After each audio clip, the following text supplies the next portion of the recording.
What is going on, everybody? This is Evan Ranks, and I am your host, Evan.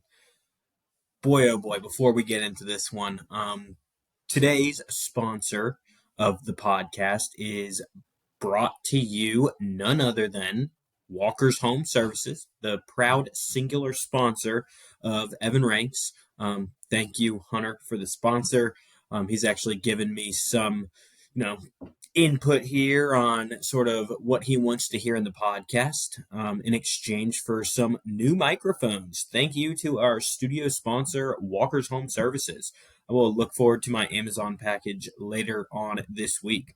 Like I said, I know I do this every single time, but we got a fun one. I say that every single time because, yes, all of them are fun, but this one is special. I might actually, well, you know what? Screw it. We're just going to roll with it. I do have a little taste tester here. We are, if I haven't given it away already, going to be ranking food. Now, I know your brains are starting to wander. Okay, we're going to do a top 5 here. Of course, you're correct in that thinking. But you're probably thinking I'm going to do my top 5 favorite food. No, I have eaten, well, 2 of these I haven't had today, but they're staples in American society. The other 3 foods I have eaten today. So, we're going to get into it. I'm going to be ranking some fun food here, some of which you guys might not have tried before. So, those of you tuning on to the YouTube video, you'll get to see this first one. Those who are listening on the pod, you'll just get to hear about the wonderful, fluffy, delicious biscuits and gravy. Now, these aren't just any biscuits and gravy. They're not homemade because I can't fucking cook, but they are from Cracker Barrel. I was treated to a lovely breakfast with my mom this morning at the Cracker Barrel in Stanton before I started doing some Stanton work today, moseying around old Staunton, Virginia. But yeah, Cracker Barrel. It's a Southern staple. I think it's super unhealthy, but it's delicious. I mean, I got a big belly for a reason. It's not only the beer, it's because I love me some food, fast food. I am engaged to a nurse who is healthier, so we do eat a little bit healthier. So sometimes I have these cheat days here, like I do with these biscuits and gravy. I'm going to give it a little taste test because I got it out the microwave, so I know it's nice and warm and fluffy. And I'm hungry. Mmm. Mmm. That is so good. You know what's amazing about biscuits and gravy? You have to perfect 2 things. You got to perfect a nice, fluffy, warm biscuit. And on top of that, you got to make some damn good gravy. Gravy is not easy to make. I would let you know if it was easy to make because I have actually, it's called turkey hash. We do it after Thanksgiving. You take all the leftover turkey and you put it in gravy. And it's just this big gravy turkey mess. I have made it like that. Granted, it's the store-bought gravy. And sometimes you can mess it up. So biscuits and gravy, you got 2 special parts here. If you're making it from home, you're either buying store-bought gravy, which most of the time isn't that great, or you're making your own gravy. Props to Emma Rose. I wish this was Emma Rose's biscuits and gravy because that would be number 1 hands down. That is the best homemade soul food I think I could ever eat. But we're going to settle for Cracker Barrel here. I'm going to go for another forkful. Like I said, I'm a little bit hungry today. Crazy part. Let me not chew with my mouth open. My mom taught me better than that. The crazy part also is, yes, you have to master 2 ingredients. But this was restaurant bought. So we sat there this morning at 8 in the morning and had biscuits and gravy. I am eating it now. It is about 4 o'clock. And it's still freaking delicious. I mean, if you have food, I think this is something cool to know too and think about for you all. But there's homemade versus, of course, store-bought and then restaurant tier.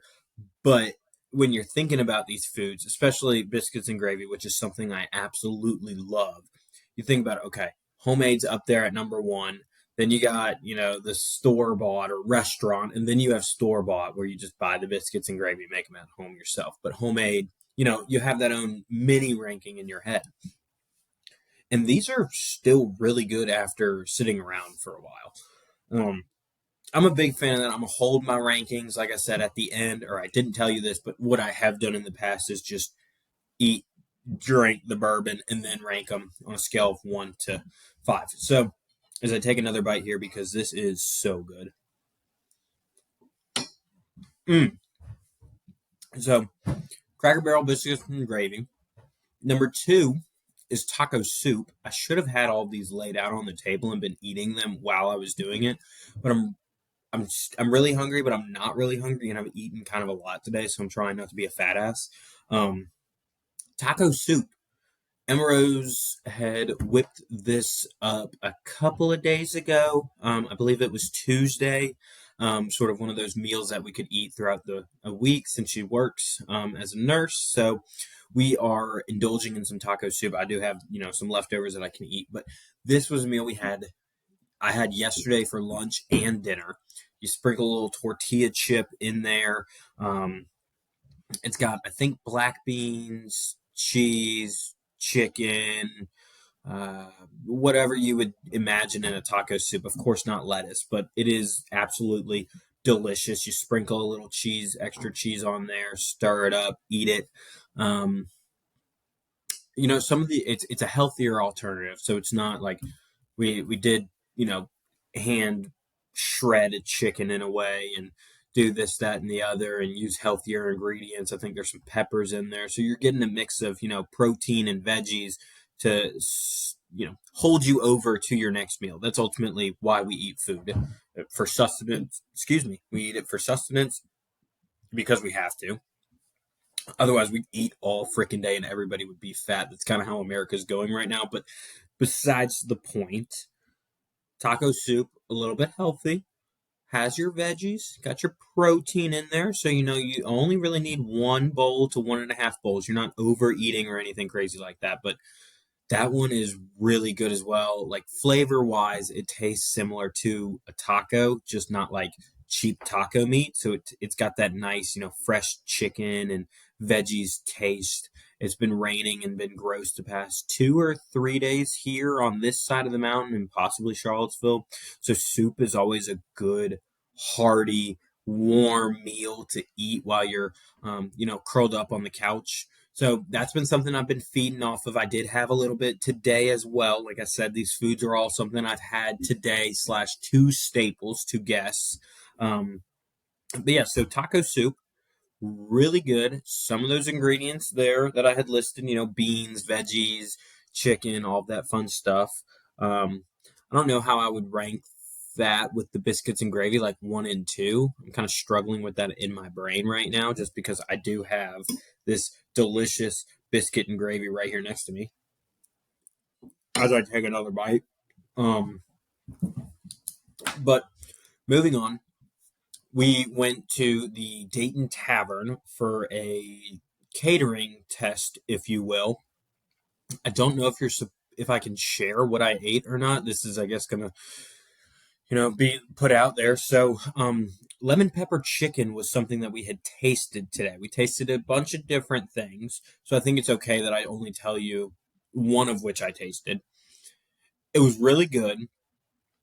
I don't think I've ever had lemon pepper chicken the way they did it. So it was like grilled chicken, but they just grilled it in the lemon pepper seasoning. And I really enjoy lemon pepper. I didn't realize how much I enjoyed lemon pepper until I had this. And of course, this is going to have a pretty decent ranking just because it was for our catering taste test for the wedding. So they sat us down. It was, $11 for both of us to have a plate of food, and we had a couple of different proteins. We had, mashed potatoes, green beans. You were trying the whole fixins, like all of it. So it's a pretty good deal. You kind of feel like the king of the world because you're sitting there tasting it. Oh, Evan, how do you like it? Like they're actually asking you how you like it instead of you going to a restaurant and they're like, everything turned out all right. If it didn't, fuck you. So we got the special VIP treatment while trying this food. The lemon pepper, like I said, was amazing. Didn't realize how much I liked lemon pepper until eating this chicken. And then, I had the sides on top of it. I can't put that in there, but it was just a perfectly cooked chicken is I think what my brain was trying to say as I talk faster sometimes and my brain can let on. But really cute interior place there. So, you're thinking about setting with these foods where I ate them. I had the taco soup here at home. We went to the Dayton Tavern or Dayton Catering Company.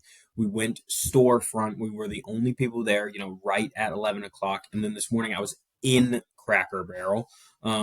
So those three all have, settings attached to the meals. So I'm ranking the food, but I'm also thinking about the experience behind it and all that fun stuff. But moving on to two foods that I haven't had today, but that I can vouch for are absolutely freaking amazing, are hot dog and PBJ. So we went from, the Dayton Catering Company, which is a high quality, they're trying to really impress us meal, to at home made taco soup, and then a Cracker Barrel where the people working there may or may not do drugs.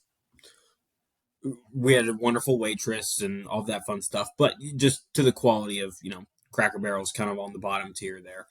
It's like quantity over quality for their food. It's still good. Don't get me wrong. I'm not shitting on Cracker Barrel, but just to put that in play. And then we have the old hot dog here. I don't know when a hot dog isn't, for a good occasion. Cookouts, ball games, at home when you don't want to fix anything. I mean, Sam's Club, Costco, you can buy hot dogs for $1.50. It's cost effective. You'll never be steered wrong because it's a hot dog. How do you mess up a hot dog? You can boil it. I sometimes make them in the oven. You can make them in the freaking microwave. There's multiple, you can grill them. Grilling them, of course, is the best, but there's so many different ways of making a hot dog. I actually sometimes make a hot dog sandwich if we don't have a bun. So instead of like making a taco with the bun, I will cut up the hot dog into little pieces and place them on the slices of bread and then fold them together and make a hot dog sandwich. You can eat it with a bun. You could eat it just regular. We have a couple of fancy hot dogs and bratwursts in our fridge where you just cook it, cut it, dip it in your mustard, and you're good to go. So those staple hot dogs, that's honestly probably one of my favorite foods. So I'm rocking with a decent array of food here, even though I didn't have it today and there isn't like a set experience attached to it. I can talk about how great the hot dogs were when we tailgated for Nickelback, or how great Tommy's hot dogs are whenever he makes them for any events, or, UVA baseball game, having a hot dog there. Yeah, I could go on and on because there's just no, there's not a perfect time for a hot dog. Very good. I mean, the crazy, like hot dogs, what you can do with them too. Like I said, there's multiple different ways of cooking them. There's multiple different ways of eating them. You could have a cheese dog, like cheese made in the hot dog. My grandma's German, so we do dabble with bratwurst. I would classify those as a hot dog. I might be offending the entire country of Germany, but give me a pass on this one. Germany, y'all have done some awful things too. I think me comparing bratwurst to hot dogs is okay. But yeah, you could have. I've had like bell pepper hot dog, so it's like kind of infused. I believe it's like a smoky cheese and a bell pepper hot dog, like a sun dried tomato hot dog, or brat. These are all bratwurst, but you can have different infused hot dogs. Not to mention what condiments you can put on them: mustard, ketchup, relish, grilled onions, whatever your heart, sauerkraut. I mean, you can put whatever you want on a hot dog depending on your mood. That right there is killer. I think that's the biggest kick to a hot dog. And then we'll go to Old Reliable, PBJ. I think that's sort of very similar to a hot dog. It's super easy to make. It takes probably, 3 minutes, and that's probably you just sitting at your toaster waiting for the bread to pop up. You might not. I guess that might be a hot take. I toast my bread for my PBJs. I think it tastes better. Um, but like I think the bread, like soft regular bread, just doesn't do it for any sort of even a regular sandwich. But so PBJs, you toast the bread, you slap some peanut butter on there, you slap some jelly on there, and it's perfect. As long as you have a decent idea of how to ratio out your peanut butter and your jelly, you're good to go. You can't mess it up. I'm a big 50-50 PBJ jelly guy. I think there's no point in you overloading it with peanut butter because peanut butter takes more control than jelly does. But you don't want to overload it with jelly because then it's all squishy, mushy. You can't taste the peanut butter. You're just kind of like, what am I doing? So a perfect 50-50 ratio. Jelly on one side, peanut butter on the other. Slap them together, and there's your sandwich. I think if you don't toast your bread, this would be the worst thing on my ranking list. But if you toast the bread, I think you're chilling. Not to mention they make Uncrustables, which is basically a glorified PBJ empanada. I don't know how you classify that. I don't classify those as a sandwich solely because of how you make them. Like you press them down, it's enclosed. I feel like a sandwich has to be open. Besides the point, I'm going off on a crazy tangent about frickin' PBJ. I should have just ranked peanut butter and jelly sandwiches if I wanted to do that. But you get what I'm saying. It's sort of that go to childhood meal that you still love and can flex around with stuff. I mean, different ratios. You can toast the bread, you can not. Empanadas, peanut butter jelly. I mean, you see what I'm saying. So we got 5 of these. Just to kind of review them, I mean, I want to briefly talk about them just slightly, a little bit more. So just to review them, we started with the Cracker Barrel as I take my last bite. Actually, that reminds me. Cracker Barrel biscuits and gravy. Bad part is you can only get these at Cracker Barrel, but you can make them even better at home. If you're allergic to gluten, you can't have these. So that just sucks for you. I mean, I'm sorry to say it like that because I do sympathize with those that have gluten. I guess it's not sucks for you. It sucks for biscuits and gravy because you can't cater to everybody. So that is a negative. I guess you could have like gluten-free biscuits and gravy, but that's a little bit difficult to make. Um, so there are some negatives here. Like I said, you can't get it all the time. It does sort of it doesn't cater to everybody, nor would I guess PBJ, but you can get gluten free bread very easily as opposed to making from scratch biscuits and gravy. If I'm wrong, please don't let me know that. But there's that taco soup. It's a little bit of a longer sort of make. You have to cut up all the vegetables, you have to shred your chicken. The process of making it takes a lot of time, but it's got more positives than negatives. I am impatient in the kitchen, so I can't really do it. Shout out Emma Rose is sleeping, but shout out to Emma Rose for whipping up this taco soup. It is amazing. It probably did take us a little bit of time. I think I might have helped cut some of the vegetables on this one. I try to help in the kitchen as much as possible, but then we go to the Dayton Tavern with that lemon pepper chicken. Negative again, you got to drive all the way here to Dayton. Not sure how many of you will make that drive, but you got to go all the way to Dayton. You got to get the right meal. You wouldn't be doing a catering or a wedding tasting, so you'd have to pay extra probably. I don't know what a standard plate of that would cost, but I'm trying to think also. There weren't too many negatives with that one, truth be told. That might be what you eat at our wedding. Who knows? Who knows? But it was scrumptious. A hot dog.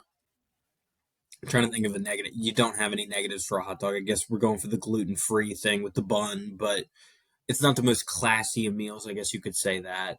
You might get judged for being a glizzy gobbler like myself, etc., whatever. But there's really no positives for that. Peanut butter and jelly. You could be allergic to nuts. You could be allergic to gluten.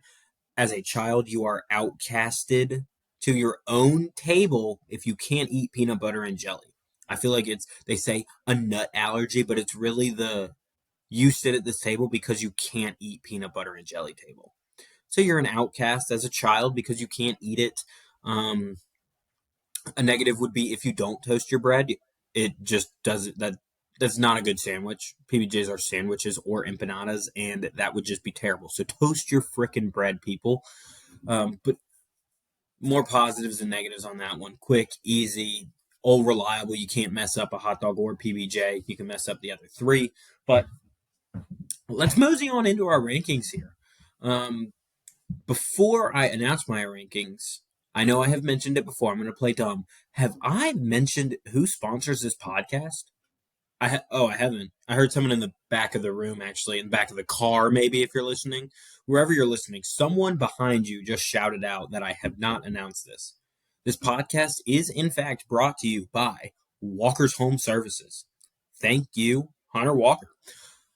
To get to my rankings now that we got that out of the way, Walker's Home Services. If you have any home service need, you should call him or text him. I can give you his number and we can make something work. But yeah, the rankings. That's what I was talking about. We got taco soup, Cracker Barrel biscuits, Dayton Tavern lemon pepper chicken, sorry, PBJ, and a hot dog. Let me see here what I can rummage up. So I think I'm going to go least to top. So number 5, Cracker Barrel biscuit. I think after all that I had today and thinking back to my fond memories of PBJ and hot dogs, the Cracker Barrel biscuits and gravy would not compare to any of these. Regular homemade Emma Rose biscuits and gravy would. But for the point of this, number 5 is going to the Cracker Barrel biscuits and gravy. Moving on to number 4, which this is where it gets really difficult. Number 4, I think I'm going to go with the Dayton Tavern lemon pepper chicken. Quality food wise, like taste and even the experience itself, would be number 1. However, for the point of the podcast and making this more audience centered instead of about myself, none of you guys will probably eat Dayton Tavern lemon pepper chicken. You might if you find yourself in Dayton or if we choose it for the wedding, but you wouldn't be able to get it. It's not easily accessible. It does taste really good. So you might be craving it and you're like, dude, I am not trying to drive an hour to Dayton to eat lemon pepper chicken and then drive all the way back home just for that meal. Doesn't make much sense, does it? So, given the number 4 to the lemon pepper chicken from the Dayton Tavern. Then we move on over to number 3, where it gets a little dicey here. Number 3, I'm giving the PBJ here. I just can't put it. I didn't want to put it any lower because it has been such a reliable meal. I have absolutely nothing in my fridge, kitchen cabinets, anything. I need something quick and easy. It's just all reliable. But high quality wise, it's just not there. It doesn't. I can't move it up any higher. And I know some of you guys are freaks and don't toast your bread with it. So, I mean, it's just got to be right there in the middle at number 3. It's not, crazy amazing, but it's not the worst thing in the world. So, number 2 is going to taco soup. I probably could eat that taco soup even in the dead heat of summer. It is so good. And the more I keep thinking about it, because it's sort of similar to a chili, just with like taco and a little bit more of a, what's the proper term here, a Hispanic twist, I guess. So you could change up the ingredients. You could add in different vegetables. You could do maybe a different protein. I could use beef instead of chicken. You could do so many different stuff to make this still the hearty taco soup that it is. Not to mention, if y'all have looked at my belly, I have lost weight because of the healthy meals that we eat in this house. It does help that I'm drinking significantly less, but it's mostly from these healthy meals. So taco soup coincides with this nice, hearty, healthy meal. I had 2 bowls yesterday and I felt like I was going to explode because it was that filling. Can it get any better than that? Yeah, it can. That was a trick question because we got our number 1 ranking here. The perfect food that I have had as a quote unquote American staple or today, hot dog. You could have a hot dog sandwich. I could put mustard on it. I could put ketchup on it. I could eat a hot dog for breakfast. Hot dogs are for sure the superior food. Yes, they need to be grilled. Like I said, I put mine in the oven because I don't have a grill here, nor do I really want to fire up the grill and make 2 freaking hot dogs. You can put your hot dog and your bun in the oven. Do not put the hot dog on top of the bun. Do them separately. But it makes a perfect hot dog as well. But you can do so much with that hot dog. I've seen, baseball stadiums adjust their menu to have a specialty hot dog. You can't freaking beat the hot dog. I could do a podcast on food as a whole, Mediterranean food, whatever food category you want, and somehow I'm going to sneak this freaking glizzy into the podcast for that number 1 ranking, which is why that is our number 1 food for this podcast. So before I get into my closing statement here, we are going to rock with the ranking. At number 1, a hot dog. Number 2 was the what was that? Holy cow, I'm drawing a blank. PBJ was 3. Dayton was 4. Do I own hot dog, PBJ, Dayton? Taco soup was number 2. Oh my gosh, man. It's been a day and a half for me. So, hot dog, taco soup, PBJ, Dayton Tavern, lemon pepper chicken, and then number 5 is the Cracker Barrel biscuits and gravy. I think that's going to sum it up. That was a pretty good podcast, guys. I really do appreciate you guys listening to this one. Thank you to Walker's Home Services and Hunter Walker for the food idea and being our sponsor. Of course, both of those are great. Currently taking advice for the next podcast as to what I should talk about. But again, thank you all for tuning in. Looking forward to 2024. And I will see you all in the next one.